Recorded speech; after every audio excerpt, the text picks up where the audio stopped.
That's the best part about this bread.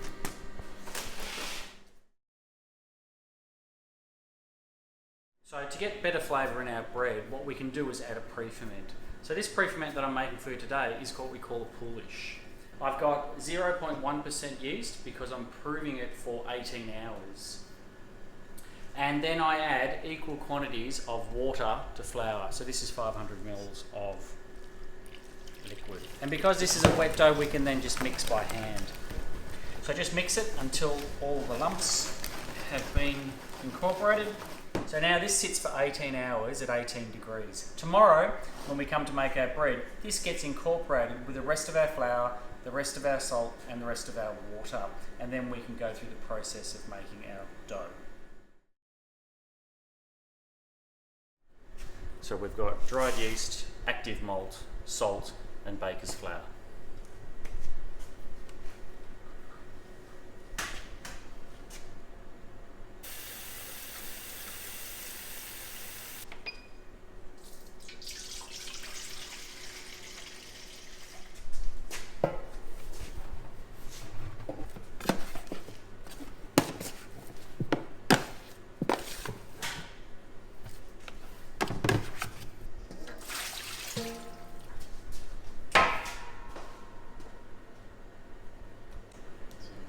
Minutes on first speed, 2.3 minutes on second speed.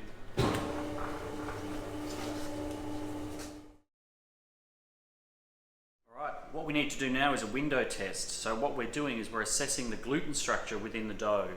So what we're looking for is how far we can stretch it and how clear the dough becomes. So that gives me good stretch, but it's still a little bit cloudy. So that's around about 75% gluten development.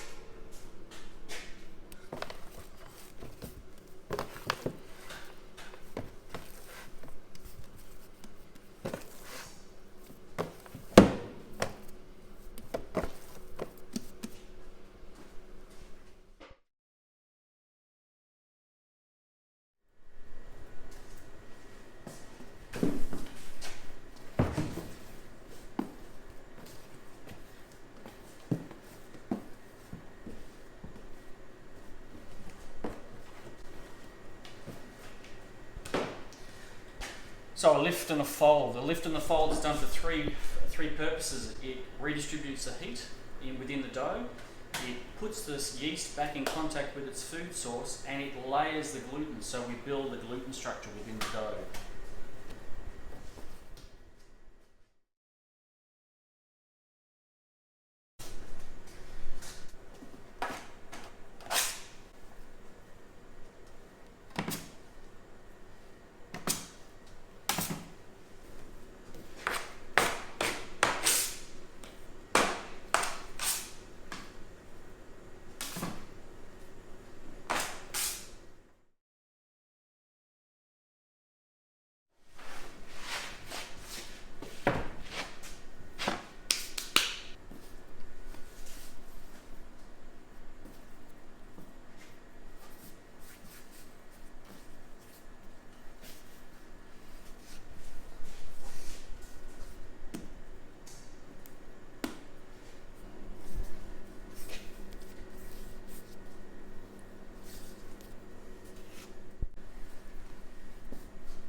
So we're now up to shaping our final shape in our baguette.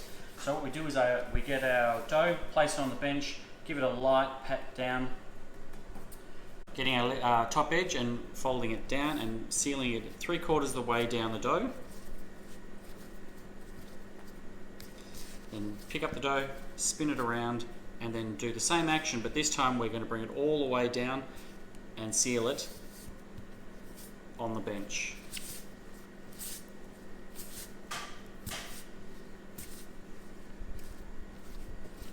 Once we've done that, we then go into a stage where we try to build tension in the dough. So just moulding from underneath, pushing away and pulling towards you, just to build the strength in the dough surface, and then into our final shape, around about 45 to 50 centimetres long, and then we place in the couche ready for its final proof.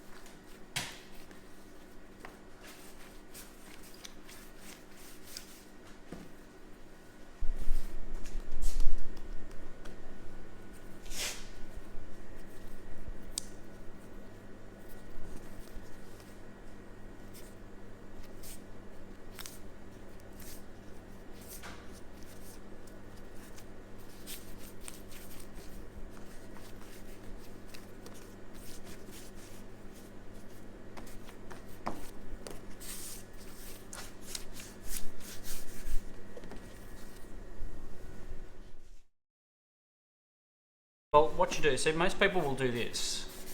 So all your hand movements come from underneath. So what happens is you push the dough away from you, but the dough actually moves, the surface moves back against, and that's how it builds tension in the dough. If we don't get tension in the dough, it can't capture the gas being produced by the yeast. So never mould your dough from the surface, always mould from underneath.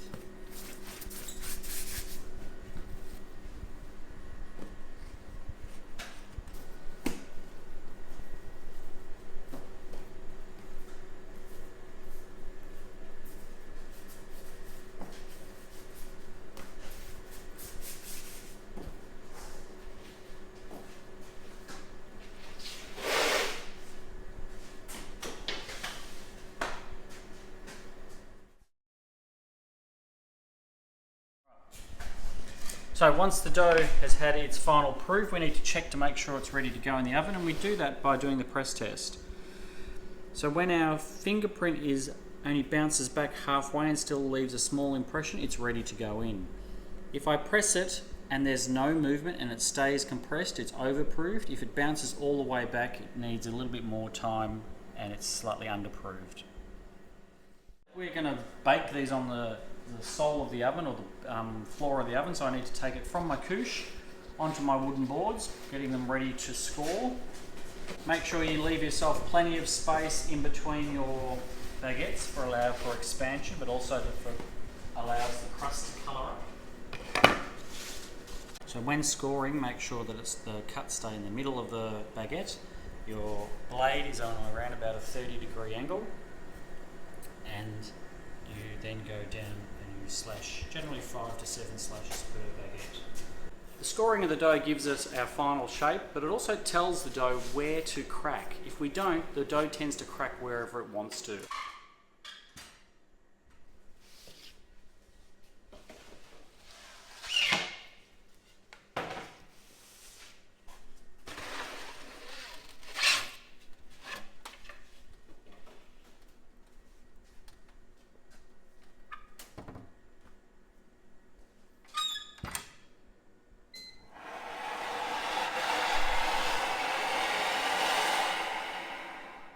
So our baguette is baked at a reasonably high temperature. We're baking at 260 degrees. That'll bake in around about 22 minutes, and we give the product about 3 seconds worth of steam.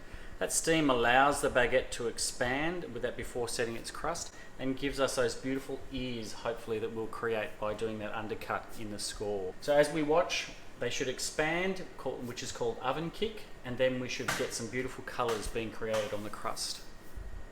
If you're at home, obviously you don't have these ovens, so you want to turn your oven up as high as it can go, around about the 250 degree mark. If you bake on a stone, a pizza stone, or an oven stone, it gives you a better result. Even if you don't have the stone, place your bread onto a hot tray. Have your tray already in the oven. And then all you do is you get a pan and you fill it full of untreated chain link, and then you place a few ice blocks on the chain, and it will melt and create the steam. The steam needs to be in the chamber for about the first 5 minutes of the baking process.